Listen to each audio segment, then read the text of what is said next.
Kabanata 401. Clumsiness. Mayroong higit sa 1,000 tao, puno ng pagnanasa sa dugo. Ang kanilang pagnanasa sa dugo ay tila isang napakalaking ulap na sumasakop sa buong lungsod. Ito. Nagsimulang magtaltala ng mga ngipin ni Warren. Ang eksenang ito ay nabigla sa kanya na hindi makapagsalita. Gayunpaman, si Tyr ay tumatawa habang sinasabi niya, "Wala akong pakialam kung gaano kalakas ang iyong pamilyang Zera at kung gaano kalakas ang pamilyang Quintes. Hayaan mong ipaalala ko sa iyo, sa Con City, anuman ang sasabihin ko ay napupunta." Wika ni Tyr habang binubuksan ang bintana at nakatingin sa mahigit 1,000 tao. Sumigaw siya, "May sumusubok na ice cam ako at kunin ang sentro ng lungsod. Mga kapatid ko, pumapayag ba kayong ibigay ito sa kanya? Hindi kami sumasang-ayon." Sigaw ng buong hukbo ng mga tao. Narinig ang kanilang mga boses sa buong sentro ng lungsod. Naramdaman na naman ni Warren ang pagkirot ng kanyang anit. Nilinggan ni Tyr ang ulo at tumingin kay Warren, nakangiti ng malapad. "Mr. Zera, nakikita mo, hindi sila sumasang-ayon. Dahil hindi sila sumang-ayon, hindi mo maaaring kunin ang sentro ng lungsod." Mabilis na tumango si Warren sabay iling. "Brother Tyr, ito ay isang hindi pagkakaunawaan. Ito ay negosyo. Kailangang sumang-ayon ang magkabilang panig dito. Dahil hindi pumayag si Kuya Tyr, kaya hindi ko napipilitin." "I will take my leave now," sabi ni Warren habang nanginginig na tumalikod, gusto niyang tumakas. Gayunpaman, bago pa man siya makahakbang, hinawakan siya ni Stephen at inihagis sa lupa. "Ano sa tingin mo ay maaari kang pumunta at umalis kung gusto mo dito. Kuya Tyr, walang may gusto kung natatapakan ang pride nila.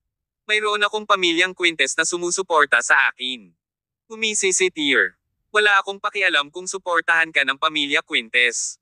Hindi mo ba nakita ang tanda ng Con City bago pumasok sa Con City? Ang karatula ay may 3 salita na nagsasabing ang lugar na ipinagbabawal ng Diyos. Ito ay para sa mga taong katulad mo na nagpapakilala sa kanilang sarili bilang makapangyarihan bilang Diyos. Kaya simula nang dumating ka, dapat ka na lang magstay," sabi ni Tyr sabay talikod kay Warren, hindi na tumitingin sa kanya habang binuhat ni Stephen si Warren mula sa lupa. Nagpumiglas si Warren, sinusubukang kumawala sa pagkakahawak ni Stephen, at umungal, "Tyr Summers, how dare you to put your hands on me? Nilipulin ng pamilya Quintes ang buong pamilya mo. Sila ang mga maharlika ng South, sila ang mga taong hindi mo dapat na ikagalit." Sampal. Tinampal ni Tyr ng malakas ang mukha ni Warren, na nagpamaga at nabugbog ang kalahati ng mukha niya. "Tinalo ko si Capra mula sa mga Zodiac Fighter ng Quintes family sa isang suntok. Sino ka para takutin ako?" Natigilan si Warren sa kinatatayuan. "Ikaw. Kaya ikaw ang lumumpo kay Capra. How dare you?" Nawala ng pag-asa si Warren. Nakaramdam siya ng pag-asa. "Itapon mo siya sa bintana." Ayaw magsalita ni Tyr kaya utos na lang kay Stephen. Hindi na nagdalawang isip si Stephen at hinagi si Warren palabas ng bintana. Gayunpaman, hindi lang si Warren ang itinapon sa bintana, kundi si Michael at ang iba pang mga lalaki na dinala ni Warren ay natapon din. Ilang malalakas na tunog ng kalabog ang narinig. Parang ilang malalaking bato ang nahulog mula sa langit. Hindi lumingon si Tyr. Sa halip, naglakad siya papunta kina Drake Tucker at Jade Laurel. "Kuya Tyr." Nakatingin silang dalawa kay Tyr na may pagtataka. Ito ay malinaw. Nabigla sila sa kinikilos ni Tyr. May bahagyang disappointment ang mga mata ni Tyr, at sinabing, "Drake and Jade, you guys are smart people. Hindi mo kailangan turuan kita kung paano haharapin ang maliliit na bagay tulad nito. I will forgive you this time. Kung may mangyari ulit na ganito, at kailangan nyo pa akong turuan kayo kung ano ang dapat gawin, then you guys might as well just scram." Agad namang tumango sina Drake at Jade at sinabing, "Kuya Tyr, kahit isang hari, tanggalin siya ng maayos." "Ha?" Umisi si Tyr, saka lumabas ng opisina kasama sina Jamie at Stephen. Nang makarating sila sa ibabang palapag, wala na ang mga katawan ni Warren at ng kanyang mga tao. Ang mga taong dinala ni Noah at Zachary ay naglinis na ng mga katawan. Walang kahit isang bakas ng dugo sa buong lugar. Umalis si Tyr sa city center at bumalik sa villa. Pagsapit ng takip silim, inihanda na nina Winifred at Helen ang karamihan sa mga ulam. Tinupad ni Tyr ang kanyang pangako at ginawa ang mga pinggan na ipinangako niya kay Blair. Paglubog ng araw, masayang nag-enjoy ang pamilya sa kanilang hapunan. Kasabay nito, sa golf course ng Stellar City. Tinutukan ni Julian Quintes ang bola ng golf sa tee. Iniwagayway niya ang kanyang golf club, inihagis ang bola palabas. Agad na pinalitan ng mga tao sa tabi niya ang isang bagong bola sa ibabaw ng golf tee. Halika, gusto mo bang subukan? Nakangiting tanong ni Julian habang pinapasa ang golf club kay Joe Quintes. Si Jacoda Quintes ay binugbog si Joe sa isang pulpol. Kahit na siya ay pumunta na sa ospital para sa paggamot, ang mga pinsala ay hindi maghihilom sa loob ng 2 hanggang 3 araw. Noong una, gusto niyang magpahinga sa bahay. Gayunpaman, pagkarating niya sa bahay, inutusan ni Julian ang mga tao na hilingin sa kanya na makipag-golf session sa kanya. Kahit na ang sport na ito ay hindi nangangailangan ng matinding paggalaw, ang kanyang katawan ay wala sa kondisyon para gumawa ng anumang uri ng sport, lalo na sa mainit na panahon na nagpapawis sa kanya. Siguradong mamamaga ang mga sugat niya. Gayunpaman, hindi nang ahas si Joe na tanggihan ang patawag ni Julian dahil inutusan niya ang mga tao na sabihin sa kanya na pumunta. Hindi niya kayang tanggihan. Nakabihis pa rin si Joe at mukhang duwag na nerd, mahaba ang palawit at may suot na salamin. Hindi niya kinuha ang golf club kay Julian. Nag-alinlangan siya. Bakit, hindi ka maglalaro? Napatingin si Julian kay Joe, nagagalit na siya. Joe, minamaliit mo ba ako? Sa tingin mo napakababa ko para makipaglaro ng golf. Kuya, hindi. Hindi ko sinasadya iyon. Mabilis na umiling si Joe. Natarante siya at mabilis na kinuha ang golf club kay Julian. Oo, ngayon ito ay tama. Halika, turuan kita. Ngumiti si Julian at ipinatong ang mga kamay sa mga kamay ni Joe, tinuturuan siyang humawak at umindayog ng golf club. Sa patnubay ni Julian, malakas na inindayog ni Joe ang golf club. Sa isang iglap, naramdaman niyang napunit ang kanyang sugat. Not bad.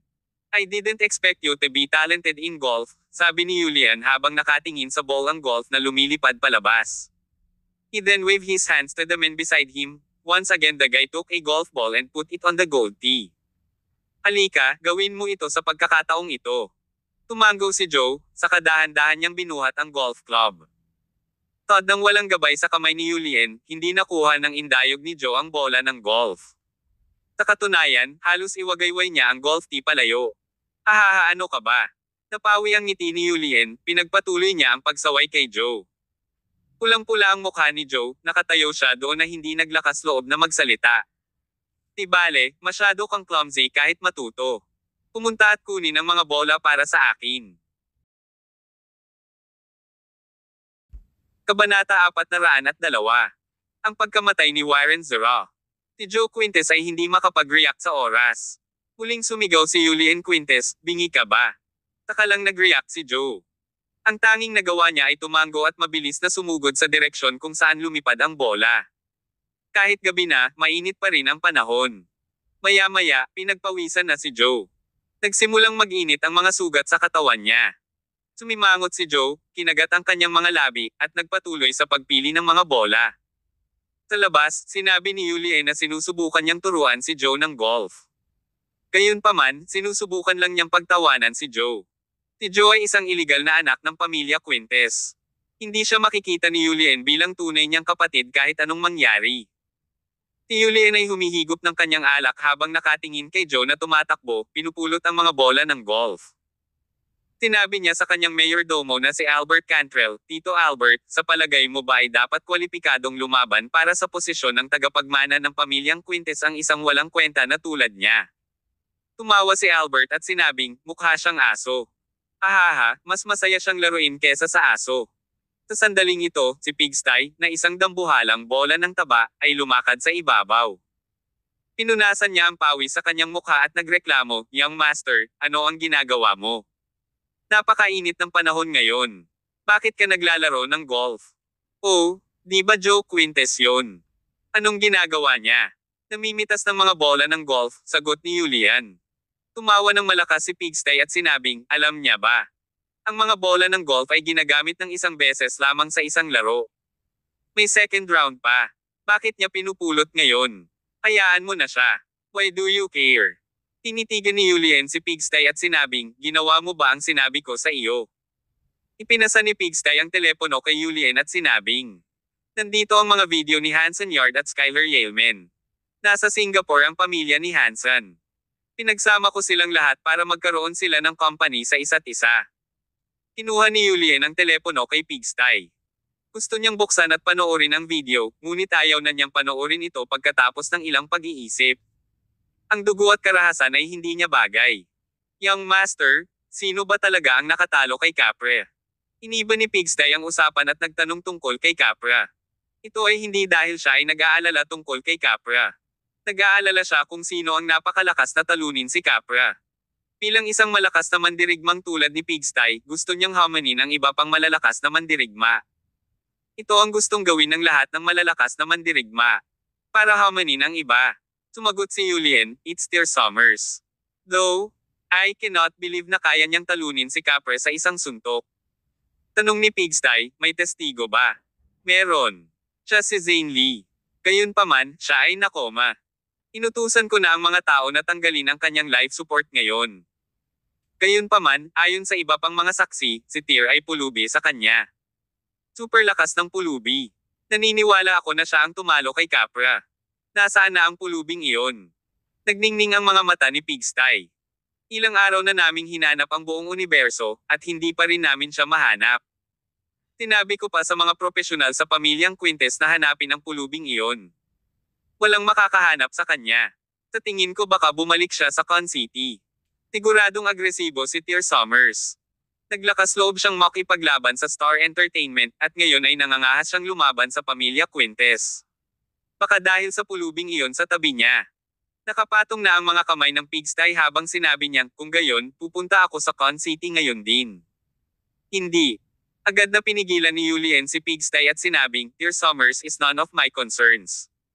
Sana kumilos ka ayon sa mga plano ko. Gusto kong labanan ang buong Riverdale Province, hindi si Tyr Summers. Hanggat makuha ko ang Riverdale Province at makakuha ng mga lupain para sa pamilya Quintes. Kapag nangyari iyon, wala nang maglalakas loob na suwiin pa ako." Ang planong ito ay ginawa bago si Tyr ay nasa equation. "Naplano ko na ang lahat, huwag mong guluhin ang mga plano ko." Hinawakan ni Pigsty ang taba sa kanyang mukha at sinabing, "Young Master, ano ba talaga ang plano mo?" "Inilagay ko na ang mga piraso ng chess ko. Now target is not Tyr Summers, but South River King, Carson York," sabi ni Julien habang nakatingin sa paglubog ng araw sa di kalayuan. Sa mga oras na ito, dapat ay haharapin na ni Warren ang sentro ng lungsod. Susunod, hintayin natin ang reaksyon ni Carson. Sa sandaling ito, tumunog ang telepono ni Albert. Nang sinagot niya ang tawag at nakikinig, namutla ang mukha niya. "What is it?" Kumunat ang noo ni Julien at nagtanong nang makitang nagbago ang ekspresyon ni Albert. "Young Master, patay na si Warren." "Ano?" Hindi makapaniwala si Julien. Sumimangot din si Pigsty. "Young Master, si Warren ay pinatay ni Tyr Summers. Hindi niya ibinigay ang sentro ng lungsod. Nabigo si Warren." Kumunat ang noo ni Julien. Kumuha siya ng golf ball sa tabi niya at ibinato sa dingding. "Tyr Summers, are you defying the Quintes family? Dapat alam mo rin kung sino ang may-ari ng asong binubugbog mo, agresibo ka talaga." "Young Master, hindi man lang naabala ang Tyr Summers na iyon tungkol sa pamilya Quintes." Naikuyom ni Pigsty ang kanyang mga kamao. "Ang pamilya Zora ay isa sa aming pamilyang Quintes. Dahil naglakas loob si Tyr na aipatong ang kanyang mga kamay kay Warren, hindi namin siya mapapatawad. Pupunta ako ngayon sa Con City kasama ang ilang lalaki at sisirain ang Tyr Summers." "Tumigil ka nga dyan." Pinigilan agad ni Julien si Pigsty at sinabing, "Bakit ka ba nabalisa? Si Warren ay pain lamang. Inaasahan kong mamamatay siya. Yung mga kilos lang ni Tyr ang hindi inaasahan." "Ano?" Natarante si Pigsty. Sa pagkakataong ito, tumawa ng malakas si Julien. Iniwagayway niya ang golf club sa kanyang kamay, at sunod-sunod na hinampas ang mga bola ng golf. Mag-utos ng isang tao na pumunta sa Europe City at tawagan ang pamilya Zora. Sabihin sa kanila na ipaghihiganti sila ng pamilya Quintes, at gagamitin namin ang pondo mula sa sentro ng lungsod para mabayaran sila. Pagkatapos sabihin iyon, itinapon ni Julien ang kanyang golf club sa tabi ni Butler Albert. "Maaari mong bisitahin ang pamilya York sa South River ngayon." Tumango si Albert. Tumalikod siya at umalis. Natarante si Pigsty at nagtanong, "Young Master, bakit pinapapunta mo si Albert sa South River at hindi sa Con City?" Sabi ni Julien, "Nandyan kasi si Carson York." Narinig mo na ba si Zeppelin Wayne na nasa tabi ni Carson? South Rivers Blade, Zeppelin Wayne, sabi ni Pigsty habang pinupunasan ang mukha gamit ang kanyang mga kamay. Yeah, I have heard of him before. Tinabi sa akin ni Tigre ang tungkol sa kanya. Gusto daw niyang labanan si Zeppelin ng masama. Nagpatuloy si Julien, kung magiging bahagi si Zeppelin ng 12 Zodiac Fighters natin, isa siya sa nangunguna. Magaling siya sa sword, gusto kong sumama siya sa atin, na hindi mapahamak. Kabanata 403. Pagbisita ni Albert Cantrell. Tumingin ulit si Julien Quintes sa langit, lumubog na ang araw, at madilim na ang langit. Ang chess piece na itinakda ko sa Riverdale Province ay matagal nang nandoon. Ngayon, oras na para magsimula ang buong operasyon. Sana ang pamilya York ang magiging puting chess piece ko, hindi ang black chess piece. Si Joe Quintes ay pinupulot pa rin ang mga bola ng golf. Ang kanyang buong katawan ay nasa matinding sakit. Muling dumudugo ang mga sugat niya. Nabahira ng dugo ang perpektong puting sando niya. Unti-unting napawi ang galit ni Julien nang makita niyang naghihirap si Joe sa isang sulok. Lumingon si Julien sa mga bodyguard na nakatayo sa sulok, at sinabing, siguraduhin kukunin niya ang lahat ng bola ng golf dito, kung hindi, hindi siya pinapayagang umalis. Oo, young master. Nang sumapit ang gabi sa bakuran ng pamilya York. Si Zeppelin Wade ay nasa pagsasanay sa bakuran gaya ng dati. Nagsanay siya mula umaga hanggang gabi, sumusunod sa mga tagubilin ni Tyr. Tuloy-tuloy niyang ibinaba ang kanyang Dragon Blade. Gayunpaman, ang mga indayog ni Zeppelin ay hindi bumibilis ngunit bumabagal. Habang dinadalaw pa rin ni Carson ang Zeppelin tuwing umaga at gabi, nag-aalala siya sa kanya. Gayunpaman, nang makitang bumuti ang kalagayan ni Zeppelin, maliwanag na malaki ang naitutulong sa kanya ng pamamaraan ni Tyr. Bumabagal na ang swings mo. Napansin ni Carson na bumagal ang pag-indayog ni Zeppelin. Hindi niya maiwasang magtanong. Mabagal para maging mabilis, sagot ni Zeppelin. Tumigil siya sa pag-indayog at sinabing, sabi sa akin ni Tyr na kapag nakamit ko ang 15,000 swings, at ang isip ko ay puno pa rin ng sword freak, mahahanap ko siya sa Wolf's Den. Gayunpaman, hindi niya kailanman binalak na sumali ako sa Wolf's Den. Natigilan si Carson at nagtanong, so, ang isip mo ay puno pa rin ng anino ni Sword Freak? Hindi na importante sa akin si Sword Freak. Yun ay dahil kahit buhay pa siya, hindi siya magiging problema para sa akin. Ang ibig kong sabihin ay alam ni Tyr sa simula pa lang na hindi ko magagawang i-swing ang espada ng 15,000 beses sa isang araw. Tulad ng nakikita mo, ang mas maraming pag-ugoy ko, mas mabagal ako. Kinuha ni Zeppelin ang talim ng dragon at sinaksak ito sa lupa. Ang espada ay bumagsak sa lupa na parang putik. Naaalala ko taon-taon noong at babalik si Heather sa iyong nayon para bisitahin. Ilang araw na lang ay mid-autumn na. Yeah! Tumango si Carson. 3 araw pa. Sasama ka ba sa amin ngayong taon? Hindi ako pupunta. Nakangiting sabi ni Zeppelin, hindi ako aalis sa bakuran na ito ng matagal. Bahagyang tumango si Carson at sinabing, dahil nakahanap ka na ng bagong layunin, it's understandable. This blade is your wife, so masasabi ko bang mas inuuna mo ang manliligaw mo kesa sa mga kaibigan mo? Hahaha. Tumawa ng malakas si Zeppelin. Itinaas niya ulit ang blade niya at sinabing, speaking of friends and lovers, you are still my senior. Gayunpaman, siguradong maswerte si Heather na magkaroon ng isang mabuting tao na tulad mo. Biglang nakaramdam ng sama ng loob si Carson at sinabing, you know her family background. Ang swerte ko na pumayag siyang pakasalan ako. Haha, tama ka. Tumawa si Zeppelin. Hindi na siya masyadong nagsalita kay Carson at nagpatuloy sa pag-indayog ng kanyang talim. Next time, you don't need to visit me if there's emergency. Since you said I'm priority my lover over my friends, bakit nandito ka pa para maging third wheel? Bamantong hininga si Carson at sinabing, fine, I won't come then. Do you think I love staying with you? I should use my time to spend with my wife, sabi ni Carson habang umiiling at naglakad palayo. Pagdating niya sa hardin ng kanyang bahay, isang mayordomo ang mabilis na sumugod sa kanya, guro, dumalaw si Albert mula sa pamilya Quintes. Nasa sala siya, naghihintay. Ang pamilya Quintes. Natarante si Carson, hindi niya alam ang nangyari sa pagitan ni Tyr at ng pamilya Quintes. Kaya, hindi niya maintindihan kung bakit gustong makipag-usap sa kanya ng isang malakas at prominenteng pamilya.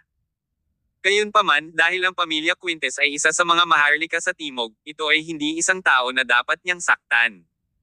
Sa makatuwid, hindi magiging bastos si Carson. Sige, naiintindihan ko. Naglakad kaagad si Carson patungo sa sala. At this moment, Albert was drinking tea na ginawa ng kasambahay ng pamilya York. Pumunta si Carson sa sala. Hindi ko inaasahan na may dadating na mahalagang bisita mula sa pamilya Quintes. Paumanhin sa paghihintay sa iyo. Ibinaba ni Albert ang tasa sa kamay at agad na tumayo. Kuya York, no worries, kararating ko lang. Patawarin mo ako sa pagpunta ko nang hindi nagpapalam. Sana hindi mo ako isipin na nagmamadali.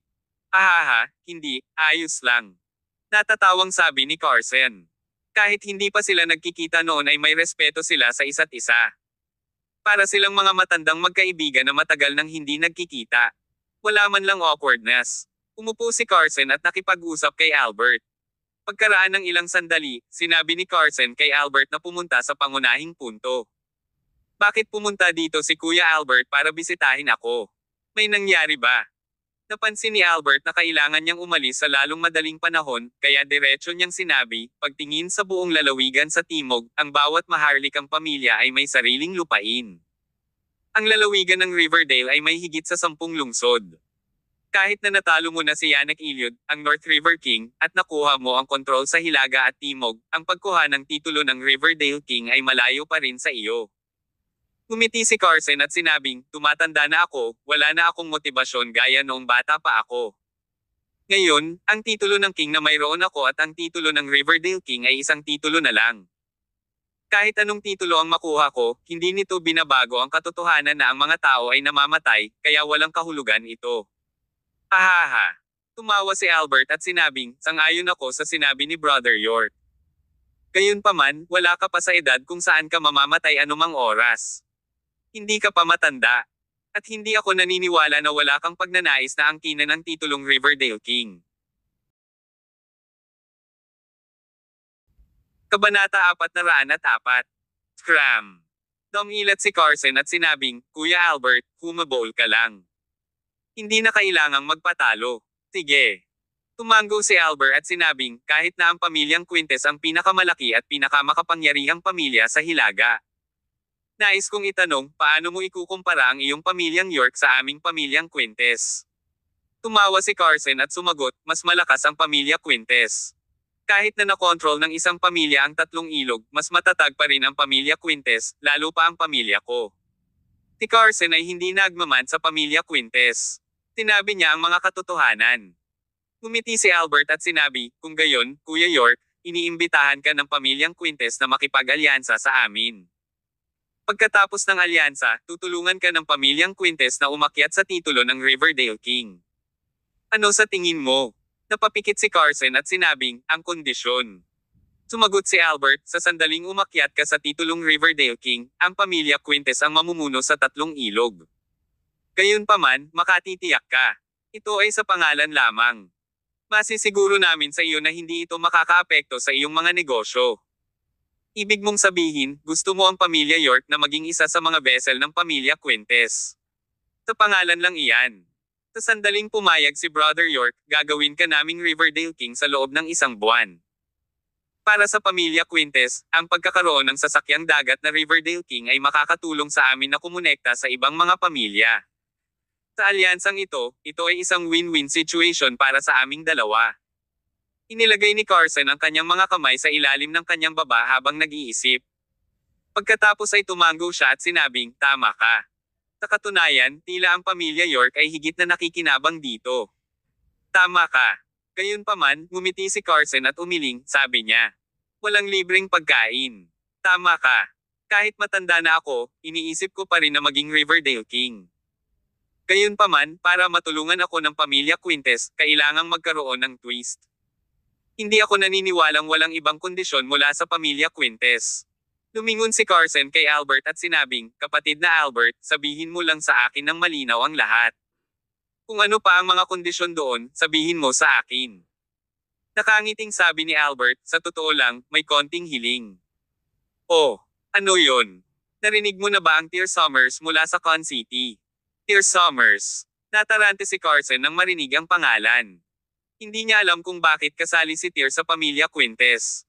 Agad na sabi ni Albert nang makitang nagbago ang ekspresyon ni Carson, looking at your reaction, you definitely know him. I guess that you and Tear Summers have a very close relationship. Tumawa si Carson at sinabing, Kuya Albert, talagang nag-background check ka sa amin bago dumating. Bakit ka ba kumikilos na walang kaalam-alam? Sabihin mo sa akin kung ano ang nangyari sa pagitan ni Tear at ng pamilya Quintes. Umigop ng tsaa si Albert.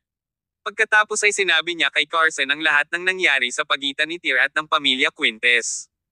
Matapos pakinggan si Albert, ang mukha ni Carson ay naging lubhang madilim. Kaya, ano ang sinusubukang sabihin ng pamilya Quintes? Ngumiti si Albert at sumagot, napakasimple. Si Tear Summers ay kumikilos nang wala sa hangganan na ganito ay dahil sa pulubi sa kanyang tabi.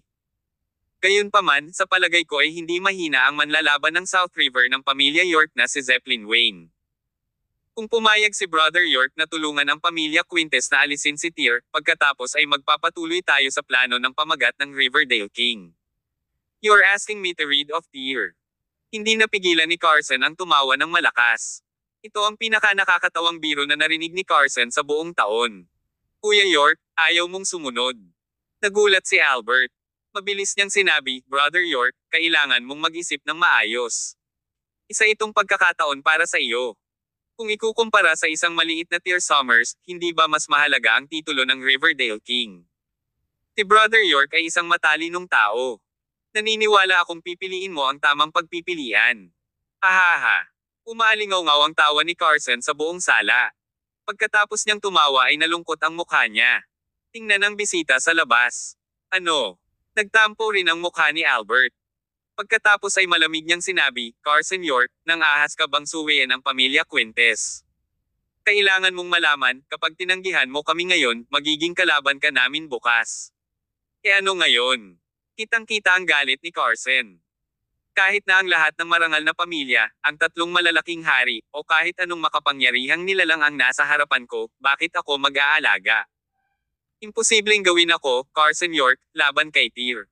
Alam mo ba kung ano ang relasyon ko kay Tear? Ano yon? Tanong ni Albert. Sagot ni Carson, si Tear ang nagpagaling sa asawa ko.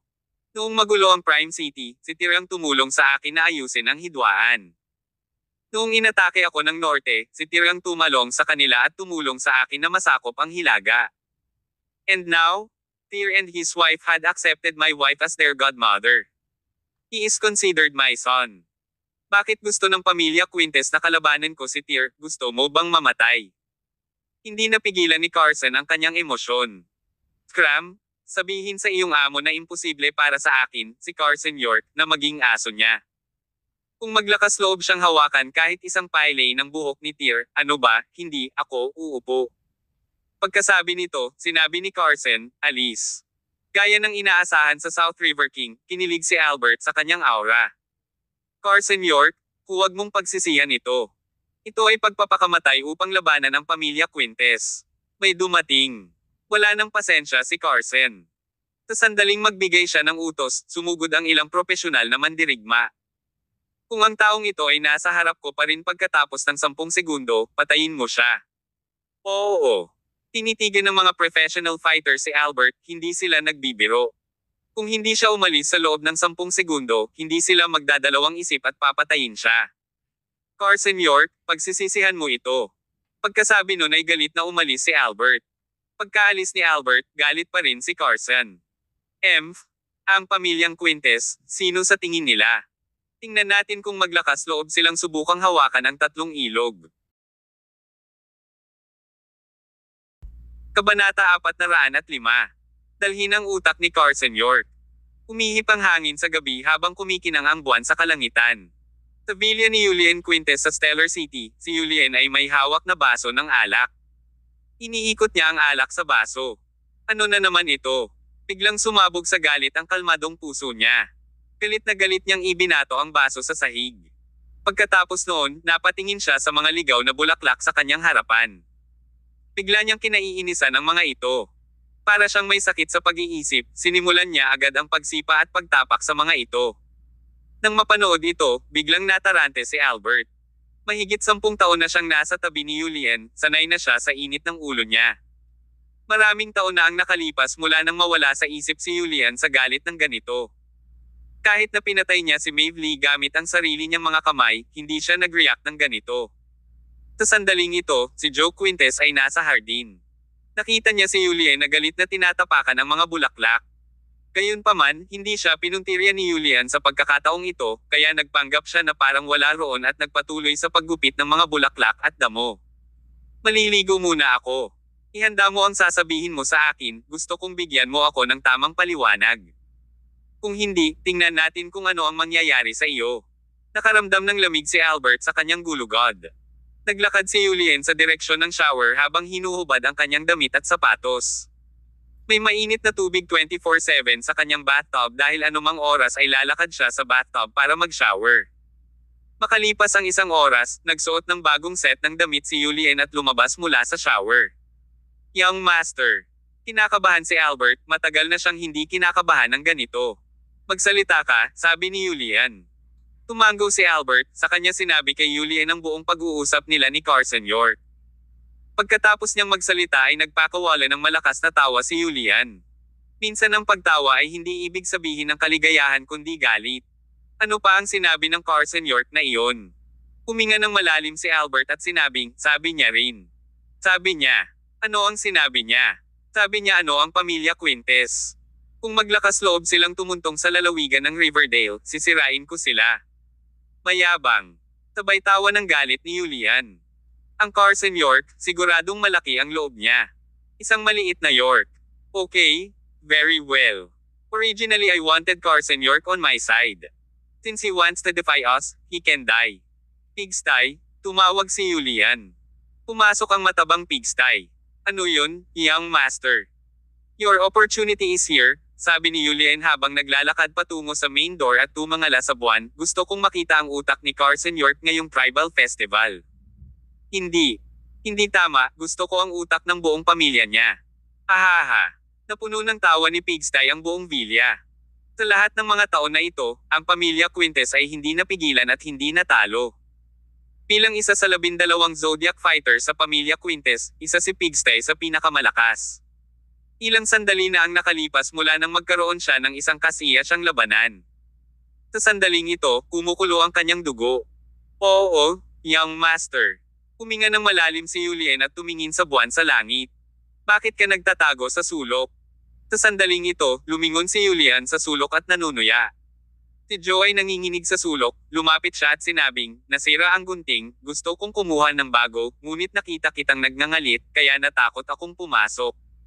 Ganyan ka ba kaitikot sa akin? Naglakad si Julian papunta kay Joe, nakatitig sa kanya na parang mabangis na hayop. Agad na umiling si Joe. Baka sa mukha niya ang takot. I am just respecting brother. Hahaha. Natatawang sabi ni Julian, stop trimming the plants, go back home and rest. Oo, salamat, kuya. Pagkaraan ng 3 araw, ito ay ang tribal festival. Ito ay isang pagdiriwang na ikinatuwa at ipinagdiwang ng lahat. Umagang-umaga, pumunta na si Tyr sa palengke para bumili ng mga sangkap. Sila ay nagplano na magluto ng pinakamarangyang pagkain ngayong gabi. Gayunpaman, sa pagkakataong ito ay hindi tumulong si Tyr sa kusina. Tina Winifred at Helen ang naghahanda ng mga ulam. Tinala ni Tyr at Jacob Zia si Blair Zia sa garden para maglaro. Daddy, bakit taon-taon nating ipinagdiriwang ang tribal festival? Tanong ni Blair habang nakabuka ang mga braso. Ngumiti si Tyr at nagtanong, gusto mo bang makarinig ng kwento? Anong kwento? Isang kwento tungkol sa tribal festival, sagot ni Tyr. Okay, sabi ni Blair. Masayang itinaas ni Blair ang kanyang mga kamay sa hangin at sinabing, gusto ni Blair ang oras ng kwento ni Daddy. Inayos saglit ni Tyr ang kanyang pag-iisip pagkatapos ay sinabing, noon pa lang, may magkasintahan. Tinabi ni Tyr kay Blair ang kwento at pinagmulan ng tribal festival. Nalunod siya sa kwento. Daddy, so the fairy lady lives on the moon with her earth husband. Oo. Ngumiti si Tyr at sumagot, mahigit 1,000 taon na silang nabubuhay sa buwan. Mayroon silang palasyo at Jade Rabbit. Ang cute ba ng Jade Rabbit? Ano ang kinakain ng Jade Rabbit? Ang Jade Rabbit ay kumakain ng carrots. So, Ibig sabihin may carrot farm sa Moon. Malamang. Puting labanos ba o carrots? Hindi nakaimik si Tyr.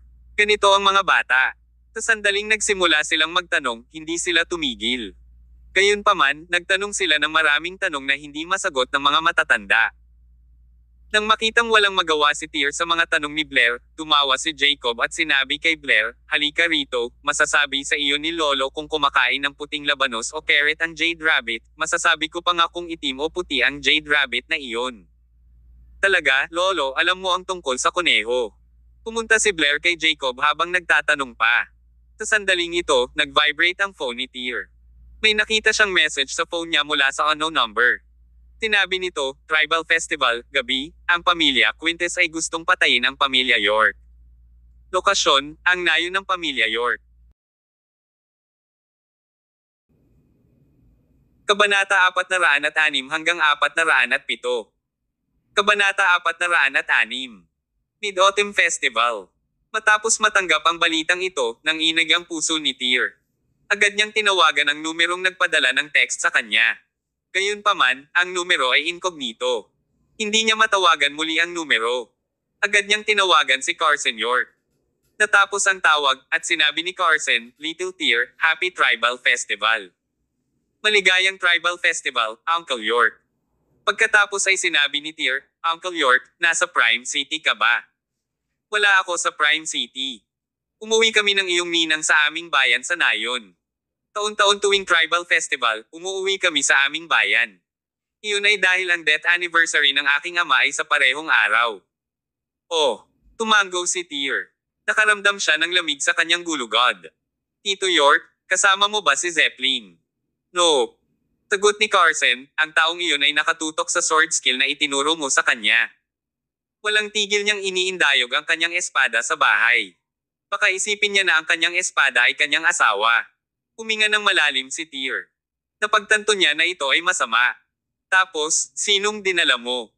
Nagdala ka ba ng sapat na bodyguards?" Tumawa si Carson at sinabing, "Pupunta lang ako sa village, hindi sa gyera. Bakit ako magdadala ng napakaraming bodyguards?" Gayunpaman, kasama ko sina Jay at Joshua. Nagsama rin sila ng ilang malalakas na manlalaban. Tinanggihan ko ito sa una, ngunit hindi sila nakinig. Nag-aalala sila na baka atakihin ako ng pamilya Quintes dahil nasaktan ko ang kanilang mayordomo. "Uncle York, ano ang nangyari sa pagitan mo at ng pamilya Quintes?" Tumawa si Carson at sinabing, "Mga maliliit na bagay lang. Gusto ng pamilya Quintes na ako ang maging aso nila at lumaban sa iyo." "Alam mo ba kung paano ako sumagot? Pinaalis ko ang mayordomo ng Quintes sa aking bahay. Gayunpaman, sa tingin ko ay hindi lang iyon ang pinaplano nila. Sa tingin ko ay pinaplano nilang sakupin ang buong Riverdale Province." Nakaramdam ng pasasalamat si Tyr at sinabing, "Uncle York, nakatanggap ako ng anonymous na mensahe kanina. Hindi ko alam kung sino ang nagpadala nito, ngunit sinabi nito ngayong gabi ay darating ang pamilya Quintes at papatayin ka at ang iyong pamilya. Mag-ingat kayo guys. Dadalhin ko kaagad ang mga tao sa iyo." Pumunot ang noo ni Carson at sinabing, "Sigurado ka ba?" "Hindi ako sigurado, ngunit mas mahusay na maging ligtas kaysa magsisi. Kung susubukan mong bumalik sa Prime City, huli na ang lahat. Kaya mangyaring mag-ingat. Siyempre, ito ay maaaring isang kalokohan, ngunit sa palagay ko ay dapat tayong maghanda kung sakali." Hindi natarante si Carson at sinabing, "Siguradong malakas ang pamilyang Quintes na iyon, ngunit laban iyon sa mga marangal na fanili ng Timog. Laban sa Riversdale, hindi ganoon kadaling hawakan ako. Little Tyr, you don't need to come over. I have Jay and Joshua with me. Walang mangyayari." Sagot ni Tyr, "Hindi ko kaya, Uncle York. Ako mismo ang lalapit. Huli na para bumalik sa Prime City, kaya manatili ka lang." Hindi ko alam kung totoo o peke ang mensaheng ito, ngunit kung sakali, dapat akong pumunta doon ng personal. Kung talagang darating ang mga tao mula sa pamilyang Quintes, magagamit natin ang pagkakataong ito para pahinain ang kanilang puwersa. Natahimik si Carson ng ilang segundo at pagkatapos ay sinabing, "Sige." Pagkatapos ibaba ang telepono, tinawagan ni Tyr si Max Cheever at sinabihan siyang magdala ng ilang tao mula sa Wolf's Den. Kasabay nito, tumawag din siya kay Torbert Octavius. Bago pa man makapagsalita si Tyr, tamad na sinabi ni Torbert, "Tyr, babalik ako sa Con City." "Bakit?" Walang kabuluhan dito. Sumagot si Torbert, naglalaro ako ng tago-taguan sa mga tao sa Stellar City, ngunit sila ay masyadong pipi kahit na mahanap ako. Nainas ako, kaya nagsimula akong magbigay ng mga pahiwatig at sadyang iniwan ang aking mga landas para sa kanila, ngunit hindi pa rin nila ako matutunton. Hindi mo ba iniisip na wala itong kabuluhan? Ang pamilya Quintes ay hinanap din ako ng mga tao, ngunit sila ay walang silbi. Isang malaking buntong hininga ang nanggaling sa telepono. It really is meaningless. Mas masaya sana makipaglaro sa mga member sa Wolf's Den. Huwag ka munang bumalik. May bagong laro na magsisimula. I need you to investigate someone. Who? Tanong ni Torbert. Hindi ko alam. Ang alam ko lang may sama ng loob ang taong ito sa pamilyang Quintes o kaya ay mula sa pamilyang Quintes. May mga lead ba? Ipinadala ni Tyr ang mensahe na ipinadala sa kanya ng hindi kilalang nagpadala at sinabing, ito ang nangunguna. Ito ay maaaring medyo mahirap para sa iyo, ngunit naniniwala ako sa iyo. Sa iyong mga kasanayan, tiyak na malalaman mo kung sino ito. Walang limitasyon sa oras, ngunit ito ay mahalaga. Hanapin siya sa lalong madaling panahon. Sige. Pagsapit ng gabi, ang buwan ay kumikinang ng maliwanag sa kalangitan sa gabi. Sa isang maliit na nayon sa South Province, ang liwanag ng buwan ay tumama sa isang 3 palapag na bahay. Ito ang tahanan ng pamilya York. Dito lumaki si Carson. Noong may sakit si Heather, nanatili sila rito ng medyo matagal. Sa oras na iyon, ang bahay ay laging puno ng malungkot na kalooban. Gayunpaman, iba na ngayon. Ang bahay ay mainit at maaliwalas. Kinagabihan, binisita ni Carson ang libingan ng kanyang ama. Pagkabalik, binigyan siya ng mga taga-nayon ng maraming prutas at gulay. Si Carson ay mahirap noong siya ay bata pa. Maagang pumanaw ang kanyang ama. Matapos tumanda si Carson, pumunta kami sa lungsod para magtrabaho. Pagkatapos ay nakilala niya si Heather. Pareho silang ikinasal at bumalik sa nayon upang manirahan ng ilang taon. Sa oras na ikinasal sina Carson at Heather, sinimulan na ni Carson ang kanyang negosyo sa lungsod. Gayunpaman, dahil kailangan nilang magtago mula sa pamilya ni Heather, nagpasya silang bumalik sa nayon. Pagdating nila sa nayon, namuhay sila na may kaunting supply at nakatanggap ng tulong mula sa mga tao sa nayon. Pagkatapos noon, niresolbo ang problema ng pamilya ni Heather. Tinala ni Carson si Heather pabalik sa lungsod at sinakop ang South River. Matapos maging mayaman, hindi niya kinalimutan ang kanyang ama at ang iba pa sa nayon. Palagi siyang nagbibigay ng pera sa mga tao sa nayon. Si Carson ang ipinagmamalaki ng nayon. Pinahal siya ng lahat. Ginamit ni Heather ang mga gulay na dinala ng mga taga-nayon at gumawa ng mga simpleng pagkaing vegetarian. Umupo ang tatlo sa balkonahe at kumain ng hapunan habang hinahangaan ang buwan sa kalangitan sa gabi. Maliban kay Carson at sa kanyang pamilya, kasama nila sina Jay at Joshua. Sa labas ng bakuran, mayroong mahigit 10 malalakas na mandirigma. Kalahati ng mga bodyguard ay dinala ni Jay. Ang bawat isa sa kanila ay isang nangungunang manlalaban sa Prime City. Habang ang kalahati ay mga tauhan ni Joshua Murray, ang malalakas na manlalaban na namuhunan ni Carson. Bawat isa sa kanila ay parang isang profesional na gwardya. Nakatayo sila sa labas, pinagmamasdan ang lugar. Ni isang langaw ay hindi nakapasok. Hayaan mo silang pumasok at kumain. Ito ay isang nayon. Dapat walang panganib. Hindi nila kailangang magbantay sa labas. Hindi napigilan ni Heather ang sama ng loob nang sabihin niya iyon kay Carson. Kadalasan, titango si Carson at pumayag. Gayunpaman, ngayong gabi, dapat niyang tanggihan ang ideyang iyon. Hayaang tumayo sila sa labas at bantayan tayo. Ito ang kanilang trabaho. Sige, kung ganoon. Tumayo si Heather at nagdala ng merienda para sa mga guard. Salamat, madam, sabi ng mga bodyguard, na naantig. Kumain ka na, sabi ni Heather habang pinapasa sa kanila ang mga merienda. Binigyan din niya sila ng ilang tips. Happy Tribal Festival. Super touched ang mga bodyguard dahil ipinanganak silang lumaban. Wala silang tinatratong mabuti sa kanila. Ang pagkilos ni Heather ay nagpainit sa kanilang loob. Ito ay ginawa sa kanilang pakiramdam with homely. No worries, iinitin ko ulit ang mga pinggan mamaya. Pumasok ka na at kumain mamaya. Sige po madam. Pumalik si Heather at nagpatuloy sa pagkain ng kanilang hapunan. Ilang sandali pa, 9:00 na ng gabi. Sa oras na ito, mas maliwanag pa ang buwan kaysa dati. Ito ay maganda. Ang mga bodyguard ay nakabantay pa rin sa labas, hindi nagpapabiye sa kanilang pagbabantay. Sino kayo? Sa sandaling ito, biglang sumigaw ang isa sa mga bodyguard. Naging seryoso ang kapaligiran sa isang iglap. Mahigit 10 tao ang lumitaw sa gabi malapit sa maputik na kalsada sa di kalayuan.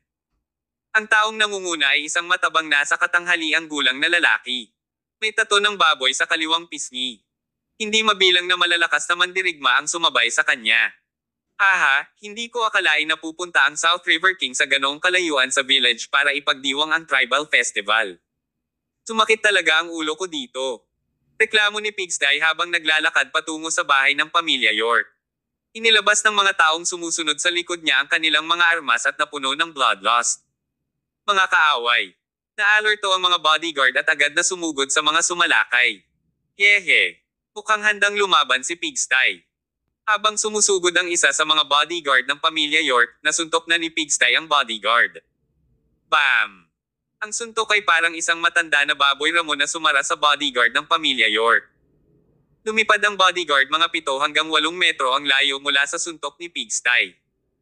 Nang bumagsak ang bodyguard sa lupa, naramdaman niya ang pagbitak ng kanyang mga buto at hindi na siya makalaban pa. Go!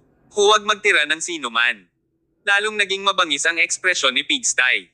Pumalakpak siya at inutusan ang mga lalaking dinala niya na umatake. Agad na sumugod ang mga lalaki na parang mga gutom na tigre. Agad itong naging larangan ng digmaan. Basura, basura kayong lahat. How dare trash like you try and stop me, haha. Naglakad pasulong si Pigsty, hindi apektado sa mga pag-atake. Para siyang invincible.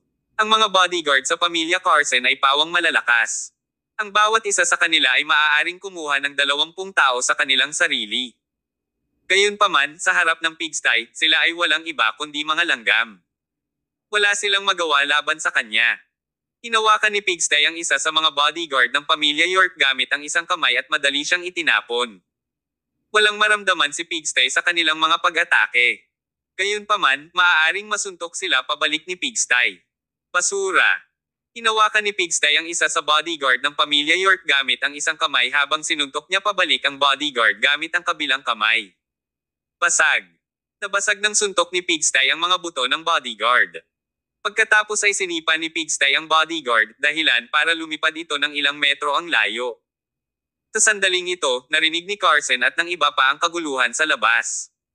Naging solemn na ang mga ekspresyon ng bawat isa, ngunit wala sa kanila ang nagpanik. Maging si Connie York ay kalmado. Galing ito sa pamilya Quintes.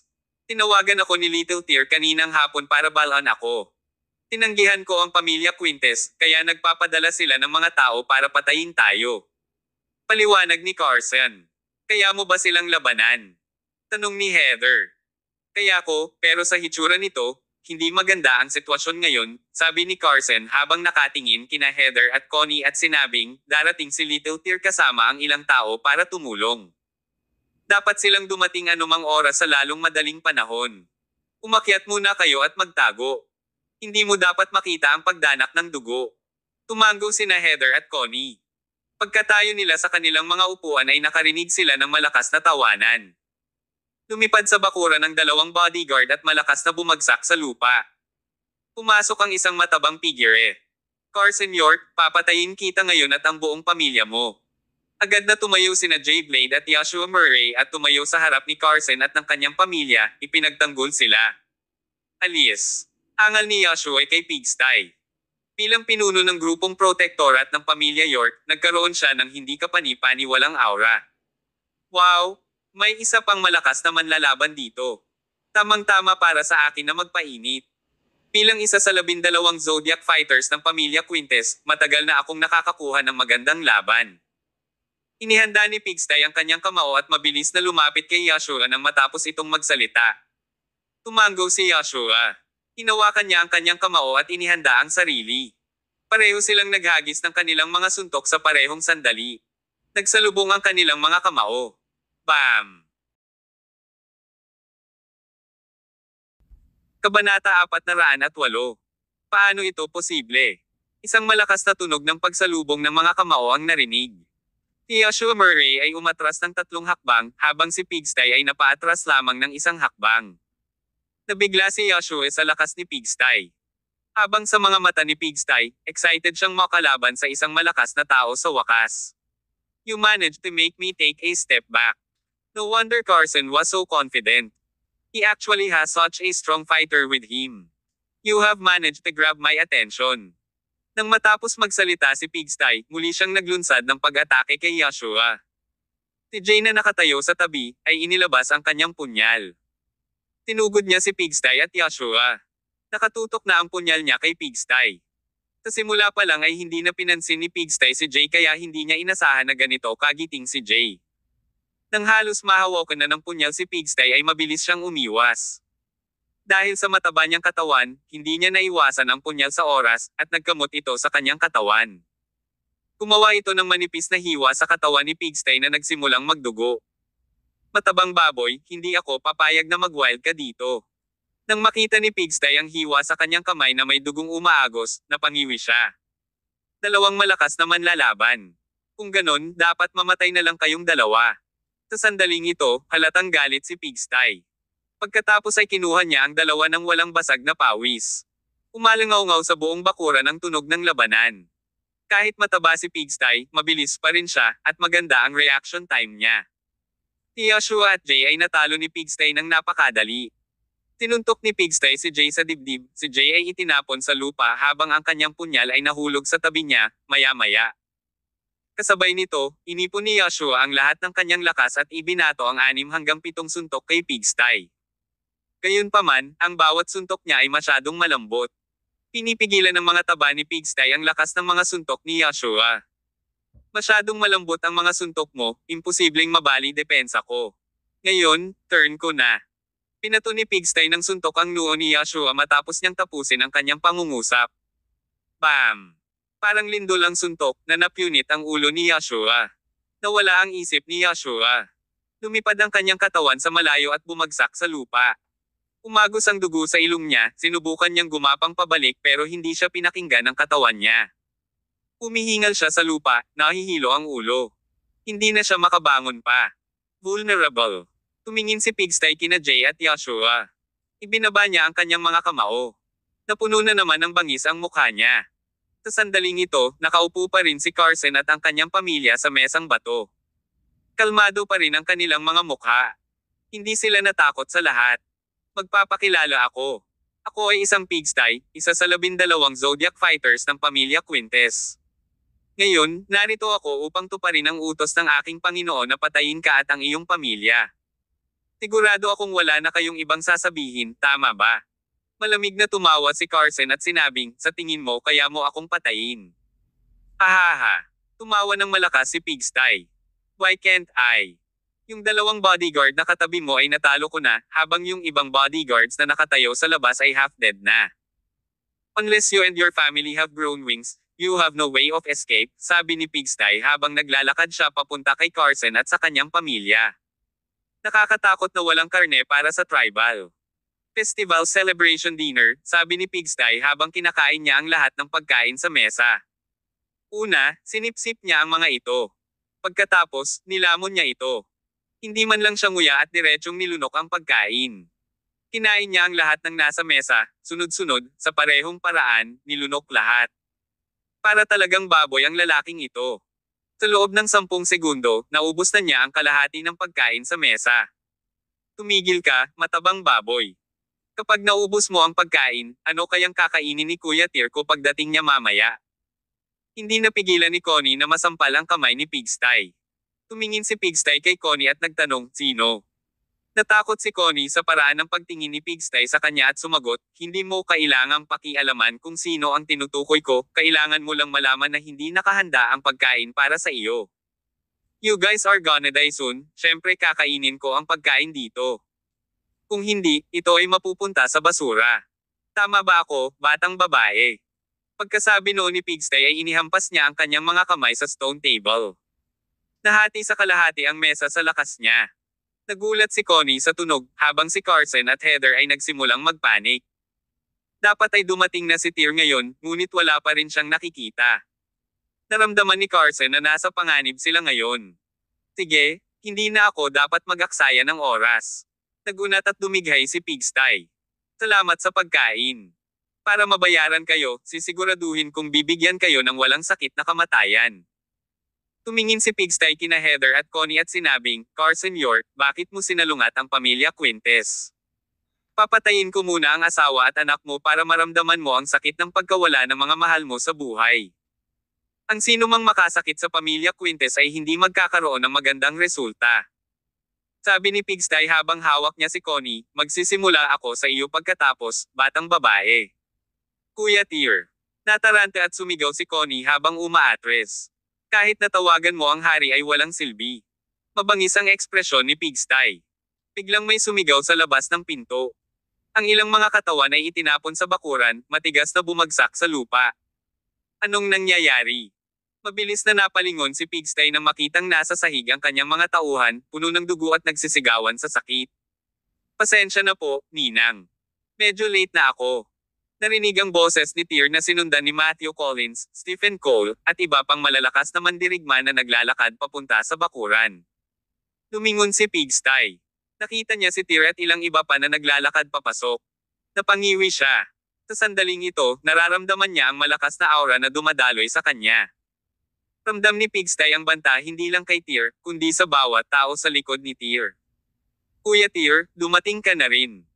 Tulungan mo akong talunin ang taba niya to death, sigaw ni Connie sa tuwa. Si Pigsty ay malinaw na narinig ang pangalan sa pagkakataong ito. Tyr Summers. So, siya si Tyr Summers. Bakit siya nandito? Paano ito naging posible?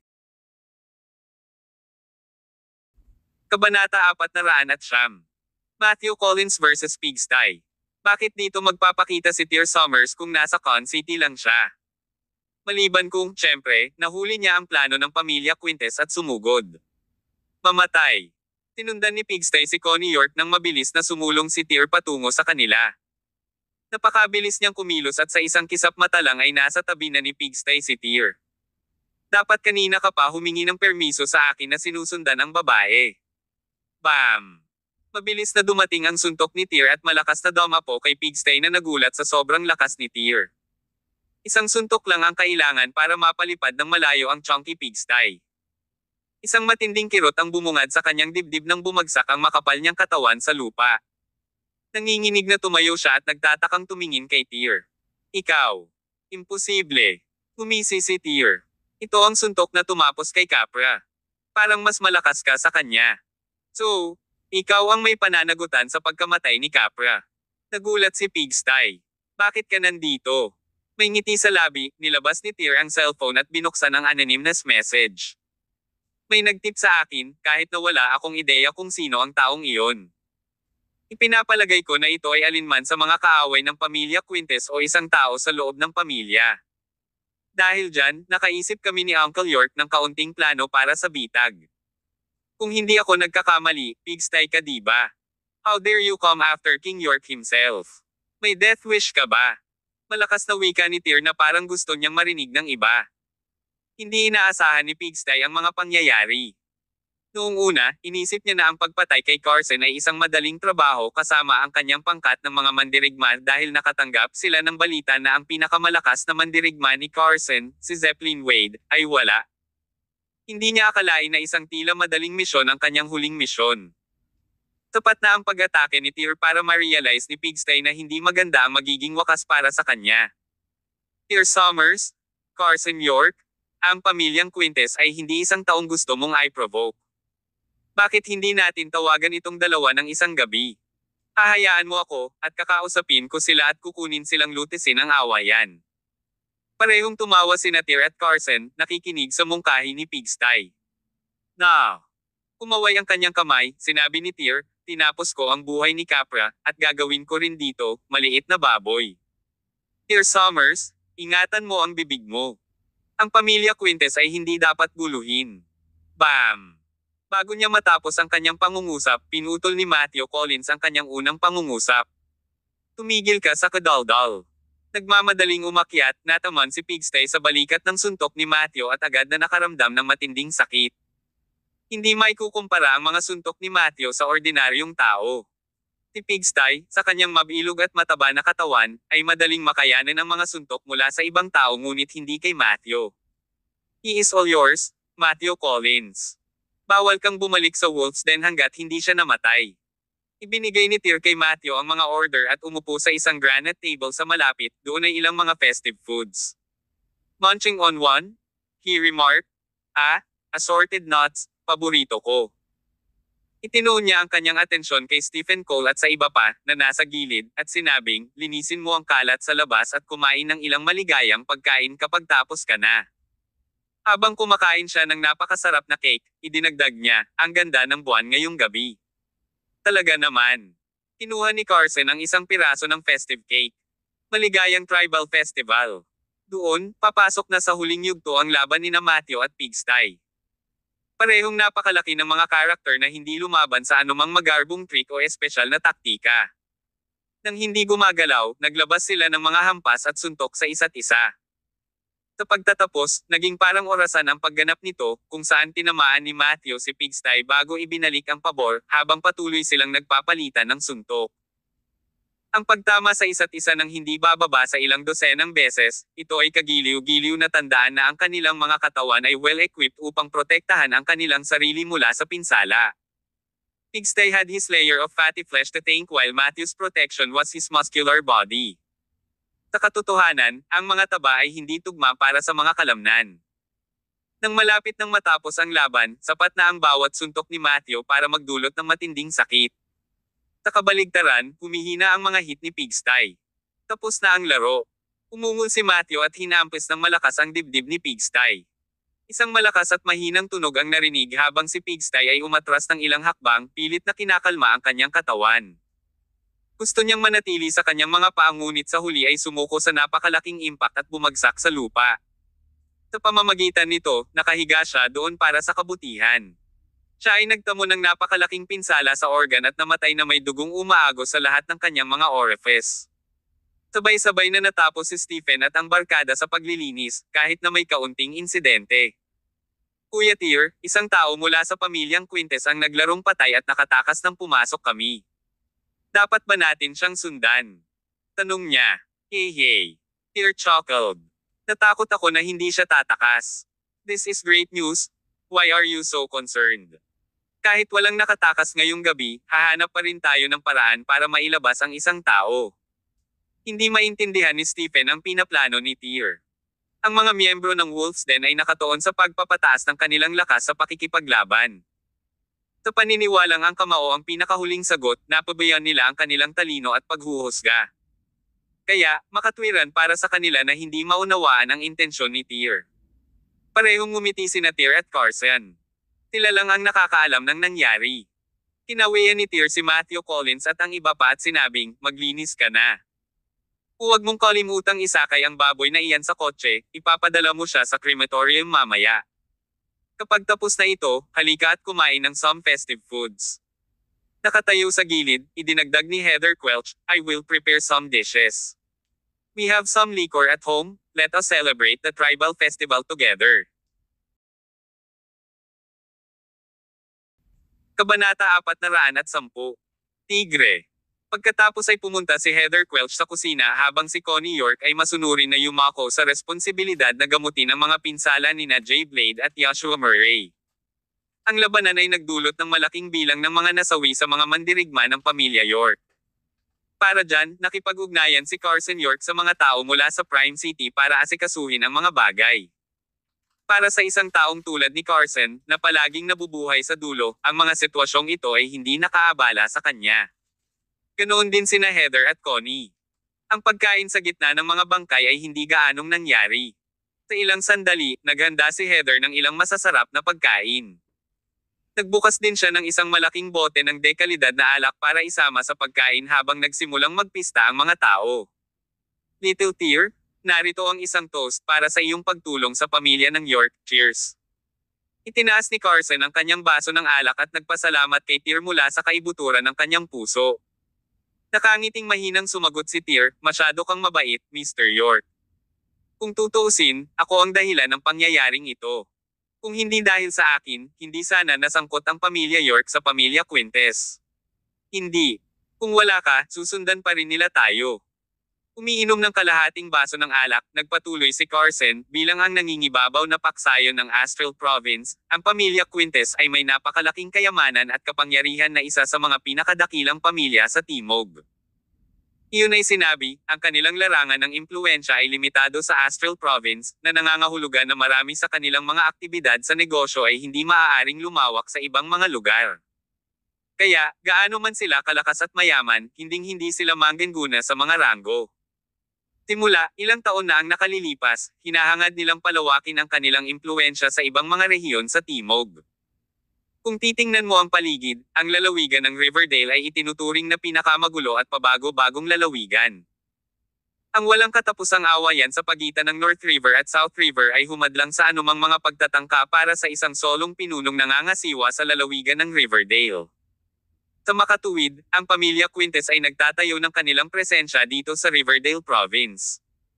Kung hindi ako nagkakamali, mula sa iba't ibang prefecture level na mga lungsod na mayroon tayo rito, hindi bababa sa kalahati ang nasa ilalim ng kanilang kontrol. Tumaas ang kilay ni Tyr. So, yung incident sa pagitan namin ni Maevely ng Star Entertainment na nagkataon lang na trigger. Tama. Tumango si Carson. Kahit hindi ito nangyari, ang labanan namin sa pamilyang Quintes ay sandali lamang. Nilamon ni Tyr ang huling alak niya at nagtanong, ano ang plano mo, Mr. York? Sabi ko dalhin mo na. Gaano man katatag ang pamilya Quintes, ang pamilya York ay hindi dapat guluhin. Kung maglakas loob silang dumating, sisiguraduhin kung hindi magiging maganda ang magiging resulta nito para sa kanila. Umiti si Carson. Dagdag pa niya, Little Tyr, remember the Riverdale King. Ilang hakbang pa, at atin na ang trono. Gumiti si Tyr at binigyan siya ng makahulugang tingin. Basta hindi ako ang hari. Ikaw. Umisi si Carson at tinuro si Tyr habang magkahawak sila ng salamin. Cheers sa isang magandang mid-autumn night.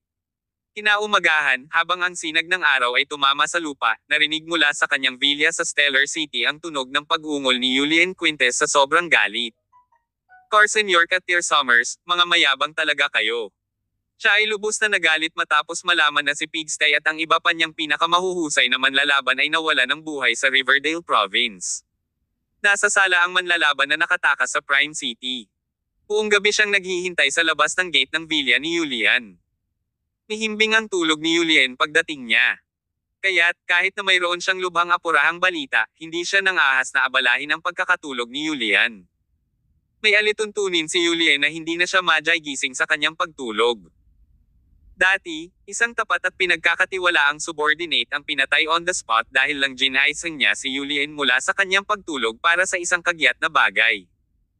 Ang tagapagmana ng pamilya Quintes ay hindi lamang germaphobe ngunit mayroon ding maraming kakaibang ugali. Sa makatuwid, ang manlalaban ay maaari lamang maghintay sa gabi. Nang magising lamang si Julian ay inabisuhan niya ito tungkol sa trahedyang naganap noong nakaraang gabi. Mas mabuting sabihin mo sa akin ang lahat ng detalyado, kung hindi. Pinasag ni Julian ang coffee mug na hawak niya sa ulo ng manlalaban. Hindi nagpatinag ang lalaki at tinamaan ng saktong sa noo. Damaloy ang dugo sa kanyang mukha. Nanginginig sa takot, ikinwento niya, Guro, nalantad kami. Ito ay dapat na isang madaling gabi sa pagpatay kay Carson York at ang kanyang pamilya. Sa halip, dumating si Tyr Summers at ang kanyang mga tao sa tamang oras. Makapangyarihan sila, at lubusan kaming nadaig. Si Master Pigstay ay pinatay ng isa sa kanyang mga alipors. Nagtago ako sa likod ng isang pinto at narinig kong sinabi ni Tyr Summers kay Master Pigstay kung paano siya nalaman ng isang anonymous na text message noong isang araw kung nasaan kami. Nakulong kami sa simula pa lang. Lumaban ako dito para balaan ka, Guro, na may nagtatarget sa pamilya Quintes. Marahil isa ito sa ating mga kalaban. Nagdilim ang ekspresyon ni Julian matapos marinig ang balita.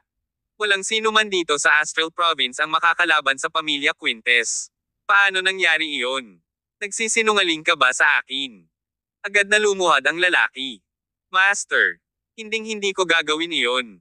Masyado naming minaliit si Tyr Summers sa simula pa lang. Hindi lamang ang pulubi, ngunit marami rin siyang malalakas na alipor sa kanyang pagtatapon. Inamin ni Tyr Summers ang kanyang sarili na pinatay niya si Master Capra. Ano ba? Nanginginig ang puso ni Julian. Sigurado ka? Affirmative. Nagpatuloy ang lalaki, Tyr Summers is absolutely not an easy target. Kami ay nagkamali tungkol sa kanya. Matapos ang ilang segundong katahimikan, si Julian Quintes, na hinihimas ang kanyang mga templo, ay sinenyasan ng Alipors na, "Go." Nakaramdam ng matinding ginhawa ang lalaki at mabilis na umalis. Paglabas ng bulwagan ng villa ni Julian, naisip niyang na-miss niya ang side ng Grim Reaper sa haba ng balbas. Sa kabutihang palad, ang pinakamasama ay lumipas na. Master Tigre. Sa sandaling iyon, biglang lumitaw ang isang figure at humarang sa kanyang daraanan. Ito ay isang lalaki na may matipunong katawan na nagpapakita ng aura ng pagiging masungit. May tato na tigre sa kanyang mukha. Ang lalaking ito ay si Tigre, isa sa 12 Zodiac fighter ng pamilya Quintes, isang taong mas malakas kaysa Pigsty at Capra. After screwing up, how are you still live?